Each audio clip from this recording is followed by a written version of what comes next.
Ang kaluwasan. Resto to guys. Tigalo ra isang iyo gid siya. Yo nagapigitaw nga dawa. Gusto itong bato kaluwasan. Ang postaw lang ang sahil. Mga tao mo karon nagkuha na murag inakulan na lang ba.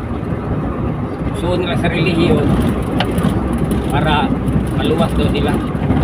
Yang itulupot sa relihiyon, magbuhat sila maayo para sila maluwas. Mauna karon yang masakit ni Kristo sa cross, nawala na noon. Ilan na pagbuhaton. Na kanang pamuhat kadiha lang sa unawan sa tao, hindi ka nailog sa Diyos nga pagkamataron.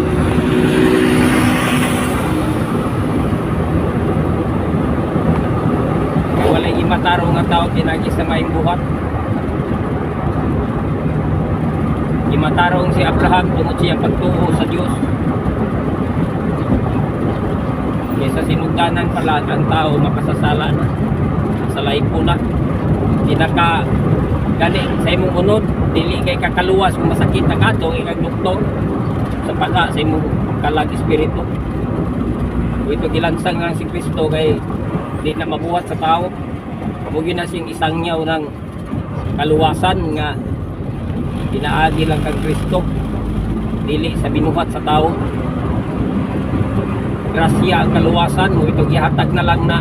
Pero nga pag yung mga tao daghang kain di mo tuog kay sa ilang una-una na sila relihiyon, basta na sila sa ilang relihiyon, aluwas na sila.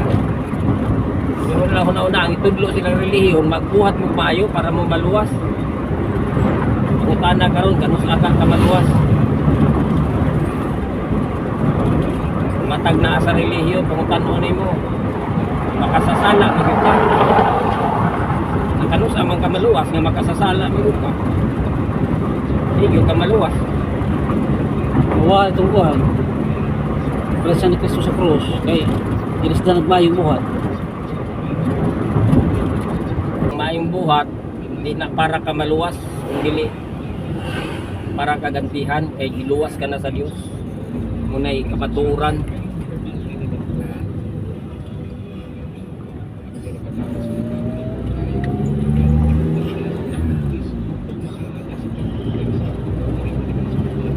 Kaluwasan gihatag lang, gihatag, irigalo. Munay kamaturan. Pero Ang kaluwasan ni Kristo gihatag lang na, walay bayad. Bisa na lang isa ka sentabo.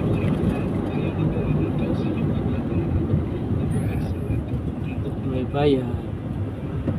Ang relihiyon manggod, munay nagpasalaag sa tao. Ang ang tao daghan na hinuoy nga impierno sa relihiyon. Inotis lang mga relihiyon god.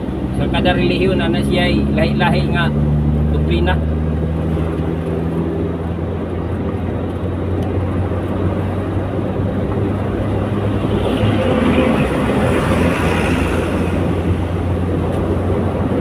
Matag relihiyon na ikaw galing mong doktrina. Kung sa imong kaugalingon yung una-una nakapangalagad na ka sa Diyos tungod kay na kay relihiyon nasayop ka ay ang doktrina sa relihiyon sukwahi pagtulunan niya sa Diyos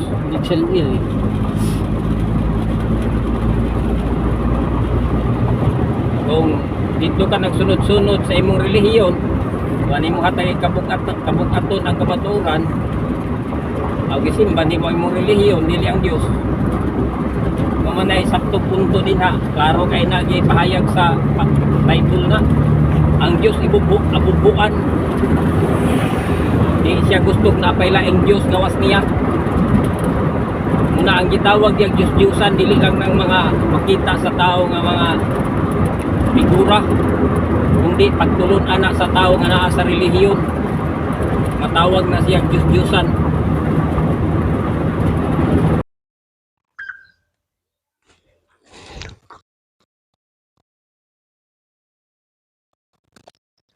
Aman natin. Ito naman ay balay diri guys. Daghay bali. Ang luwag kay gipatag diri ba? Kami. Lugaw dito no.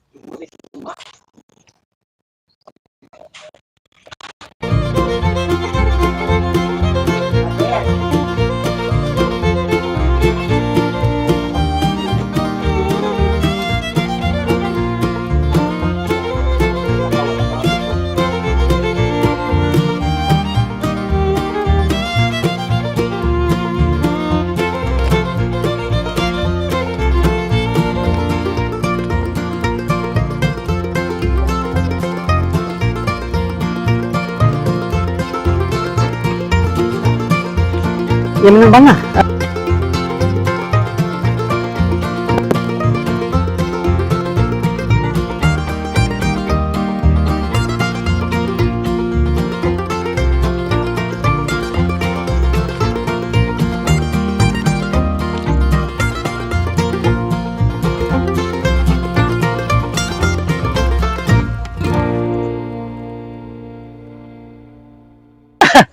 Siya lang ta. Oh.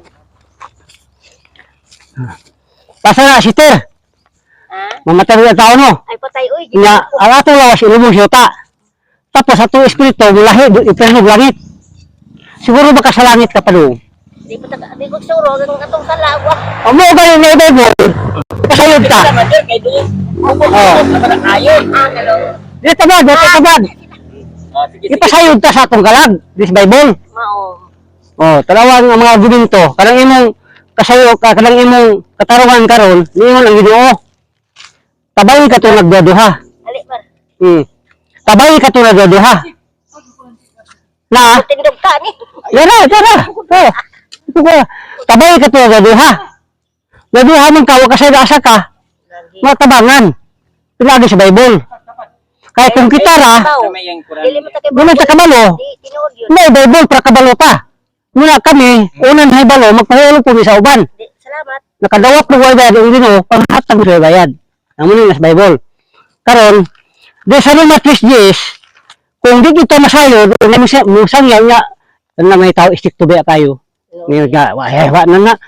Dito, padung sa impilo, kaya makakasayod. Na, kaya ang kumatarag yun, wala yung taong matarong, may nakasabot ulit sa Diyos. Huwag ka kita bisa at barong. Muna pakitoon ka karon sa Diyos. 23, nakasala ang tanan, Oh. kung nalayo sa imaya sa Diyos, tanan kita makasala. Muna, tungkol sa gugma sa Diyos, si Kristo na pagkamatay. Kumika sa tong sayo. O gumay ka sa itong kasalanan. Klaro ba yung Roma 5:8? Na Roma 5:8.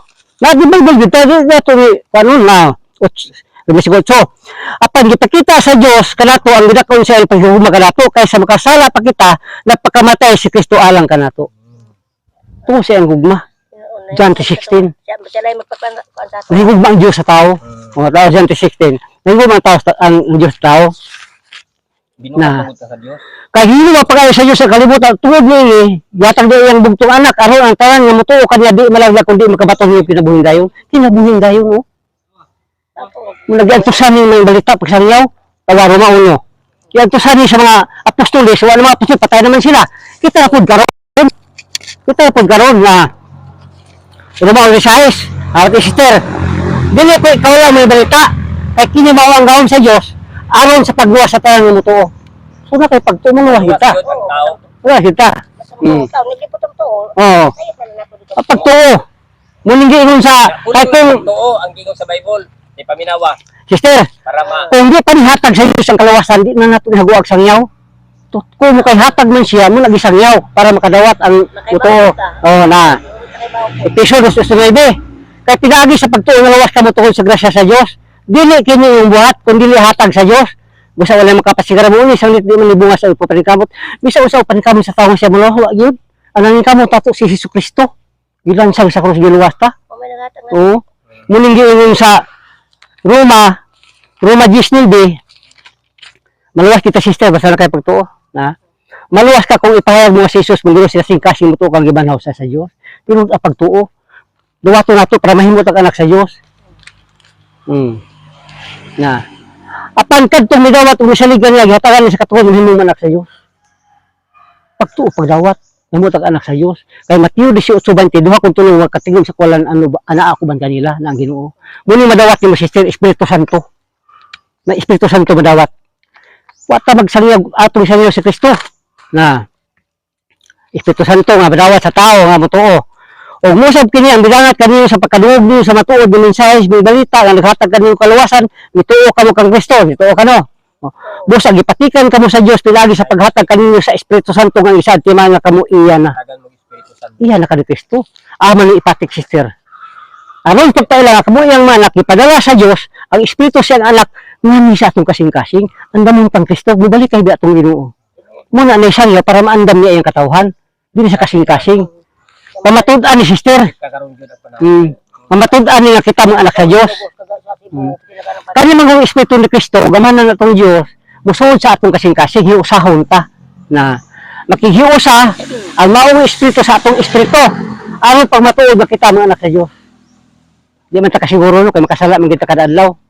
Gisiguro ta sa Dios, ang Dios mo nagsiguro na kay nagkasiguro man Dios ato ang atong kaluwasan nga atong nasabtan dili na gid na mawa. Largo na gid na. Matay man ta, lagi kita pa doon. 91. Ang Dios gayud ang naghatag atong kasiguruan di kang Kristo. Ang Dios magpili ka nato ug ipatikan kita niya sa timaan nga kita iya na. Ihatagan kita niya sa Espiritu Santo dinhi sa atong kasing-kasing ingon nga pasalig. Ang pasalig sa Dios atong saligan. Kay di gid mo usab na sa Dios. Dili gid mo usab. Di na ta makayon nga abot lang asa ko pa butang sa Ginoo. Lagi to pa doon. Usa mo sa. Na Roma 11.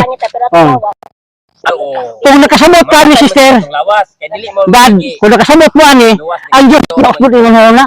Na Roma 11:29. Kay dili gid mo usab ang una sa Dios labot sa agpiliin palanginan. Panalangin man mo kay namati man mo.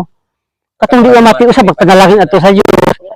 Di man to mati, dili palanginan to. Kay pilosopo ba ng ubang baya? Kani nga Bible di atong gibasa. Gisara ta Kristo sister. Ako di dagan man diri taga amparo to. Oo. Di ayon sa madiri kay kanilang amparo mo lang nagit mga batanon pa. Diba? Pag mga minyo sa Pero nanangyaw mi nga di Di dili na mo kaluwasan atong isangyaw. Maluwas atong kalag. ang pulong mi Lahi ni amo kay lago gud sa Dios. ay Oh. mga Walay lalisan. ay Walay lalisan. magyapon to kanay. Mga relihiyon man Tawa, saad ni Kristo. Saad siya. Naghatag ako kay kinabuhidayon ug di nagid sila mga matay na may kadong kamatayon nato sa impierno. Ug walay makaagaw kay lagi kang kanako. Kani man gud sister, kung di ta kadawat kang Kristo sister, kani man gud ang atong padulungan. Wa malista atong pangalan sa basahon sa kinabuhi. Linaw nga kalayo ang tanang tawo nga walay Kita man sa ning aptos kayo. na sister, ang tanang tawo nga ngalan di as libo sa kinabuhi tambug adto sa linaw kalayo. Ni kalayo. Kalayo lagi. Muna nga nakanto si Kristo sa ato para masalbar ta sa kayo. Muna gipasis diri. namagoy na Oh. maayo sister. Oh. Aron kuno sila maluwas. Iimpierno na hinuna sa Dios. Ngano? Isalikway nila si Kristo. Ang atong lawas dili na ni wa na nigiila sa Dios nga maayo. Mo bitong gigihalad si Kristo sa cross. Kung may kasatong kay kala meron ko. Mao gali nya moingon pa ka nga maluwas ka maghimo kag maayo. Dili ka maluwas ana, iimpierno gyud ka sa Dios. Dawata si Kristo tuohi siya kay mao nay nagluwas sa imong espiritu. Karon sister, Tinod yun. naka nito kang Kristo. Gidawat nimo. Wala hukom sa siro sa impierno. Na gawas na ka. Roma 8:1. Tungod di ni karon, dili na hukman sa siro ang hiyo sa kang Kristo Jesus. Wala na di tam impierno. Na apan, nawat mo si Kristo. Kung nagpuyo si Kristo sa inyong kasing-kasing, bisan patay yung lawas mo sa sala, ang espiritu kinabuhi kayo tungod kay gihimo makamutarong sa Dios. Imo tumatarong sa Dios bitag tatarong. Napas karon Bisan di ta mga matarong. isa po sister. Na sa imo si Kristo. Giila ka sa Dios nga matarong. Magbugal-bugal ba na sila? Usay mo sa Ginoo sa ila. Ilom na lang ka. Oh. Mag-share mo yung ka, pa-share mo ka sa Ginoo. Oh, natawa sister ha. Tetetes. Sa iyo sino. Kinsa mga hasanak na ka sa Dios. Kinsa mga sa pagsumbong sa matinong katawan sa Dios. Ang Dios mismo nag-ila kanila nga may sala. Di ka kasul sa gingali sa iso na kay sala. may makukong ba kanilang isasadaan? Wala, si Kristo Jesus pero pagkamatay, di ba na katuwa sa Diyos, o nangaliw po alang ka na to, tuwa buhi atong Ginoo. Oo, mga bugar na to. Karon. Kaluoy ang Diyos sa tao. Kani bantay ko sa mo bugal-bugal. Mingali ka. Kita di mo Ginoo. Ang pangutana karon sister, Mata kita. Dad, Na magpulong. dawat ba to si Jesus kita luwas yun? Una pang mga tao. Oh, kita na. Dawat ba to si Kristo kita luwas yun? Pakita si Moses. Duwa to no oy. Ha? Lagi ta tupoy, gipatuod ka sa Dios. Tanawa mo na, Kanang mito. dawa. Kanang midawat. Apan ang atong pulianan tuwa sa langit. Ug mahinam po kita pabot sa pag-ani sa tumulubos ka sa langit ang Kristo. Katuod na ka. Bakit yun ta? Ang mga anak sa Diyos kinahanglan makatuod. Ay napag-ingon nga. Dili duha. Kung maayo para pumalangit. Mali na siya. Kung Dawat tatuoy si Kristo para ka maluwas niya magbuhat kag maayo para kagantihan sa Dios. tagaan ka sa Diyos og reward. Kada ato makahintang, mga panglawas, katigwangon nga, dugay ta makuan. Oo. Sa atuwa kanang hikway ka sa magpanya. Pabantayan ta sa Dios. Nga sister, kabuhat kag maayo. Si Jesus miingon, mabalik ako sa limang lugar, yung magdala ganti aron ihatag sa tagsatag sa subala sa binuhatan. Atong binuhatan, tagaan ka taganti. Atong kaluwasan si Kristo lang. Kay espirituhan mo na. Tama. Oo. Kay musipta ta, dito na kami sabta sa Ginoo. Regalo Oo. magpasan. So, langit yun. Anong baka ko atong Ginoo? Rosete. Mulahan niyo yung matao, pasalo sa Diyos yung maklapahan, tamo na yung sala. Mulahan niyo yung matao, kansang masala, di na hindi mo sa Ginoo. Di na. Di makasusala nito, nakasundong tayo yung sala. Mao. Kada ba mo ito pasalo sa itong sala, pasalo ta sa Diyos. Kaya kwenta. Muna, karo nga. Nagkasakit na mo pa ipangayo mo sa Ginoo. Oh. Karon nga, agrasya mo ko karon. Ana man gumaingon ang Oo. pa kumaingon nga. Di pa ko moingon nga luwas gyud ko kay wa pa may Do. hukom. Ang Nga, tinuod kodal mo? gihukman na tadaan sa Dios. Ah, Pasara sa Hebrew o sa toto. ha? Katong gihukman na tang daan. Wa na kuli ka kariwat ng Kristo, wa na impilo nakapadung. Ang tao. Verse 18. Ang tanan nga mutuo sa anak dili silutan. Apan kadtong dili mutuo ka nagisilutan na kay wala man sila mutuo sa butong anak sa Dios. Gihukman na silang daan. Upan nakadaan. Buhi pa. Oo, man mo to. Mura karon nga buhi pa ta, luwas na ta. Upan sila. Tetesay, sa tetesay, tetesay. Pa ang tao Matetesay. siya. Ang mutuo sa anak, Na may ba ni mo to? Wala bala na sila. dalawa bati sa panati. Ang mutuo sa anak may kinabuhing dayon. Apan ang dili mutuo sa anak dili makabaton sa kinabuhing dayon. Nagpabiling yun kaniyang kapulot sa Diyos Santo sa kanturan. Uli ka kadapuntan ka sa Diyos. Hindi ka budayat ng Kristo. Ito nung ka doon. Muna nga mutuog ka kang Kristo akong dawat. Oh, anda munta. Sige. Ang puso po. Puta kanimo balanon dalay gyud mo amahan. Salamat si mo makanakan ning dapit ha. Salamat yung pagdawat. Pagdawat kanimo, salamat nga mong gigahin ang matag panahon para makatunan ang pulong sa Dios. Ang pagpulong nimo amahan. Kining tanan among itugyan mapasalamaton sa ngalan ni Jesus. Amen. Basta na kayo mga anak, tawag din sa YouTube na diha ang mapulong sa Ginoo. Kami Oo. channel sa YouTube, pili na ninyo lang tawon Pili mo paluat diha. Oh, para Ah. para Mister, dito. mister. Oh, sangyawan man nato Ah, bisan bata. sige na. Kamu pulong mo sangyaw. Pili na man. Sangyaw pud mo tabang sangyaw. Aw. Ipadawat ang si Kristo. Oh. Padawat ka. Nilakaw man tingali, nilakaw to. Nilakaw mo to dinhi man to. Ah, ikaw din sangyaw. Mao. Nilakaw mo tayo ta. Nilakaw. Sangyawin na lang imo ang anak. Ay talawaran ni buhat Bisayas tawa. Buhat Bisayas. Oh, diri, lagi. Na buhat Bisayas. Tawa sita. Sila mitubag sa ligi ang Ginoo Hesus ug maluwas kalakip mo panimalay. Ato panimalay. Aw. Salamat. Sabihin na dito nga dawatan nak si Kristo. Oh. Oh, kay gisaad man sa Ginoo. Yaman po do. Panimalay. Daman pa mo pa do diniram ko to. Dito sa Usan Surbi. Ni Agusan Sur. Oh, layo mo di ay. Layo pa. Ato pa mi sa Agusan Sur. Ako sa Surbi. Manang yayo dito. Oh. Gusto mo ba sa Diyos? Oh. Salamat ang Sige, salamat. Kay duha man ni sister na anak sa Dios nga budawat na pwede na dito wa bidawata. Oo, gani nga. Duha rawan ta. Mao. Ang anak sa Dios budawat gyud. Ay mudawat. Kay maprasis man siya. Pareho ra sa taon. Luwas gyud ta, langit yung kay anak na sa Dios, langit gyud ta padung. Mao lagi. Lagi ila pud to lagi. Oo. Ato sa mi, salamat.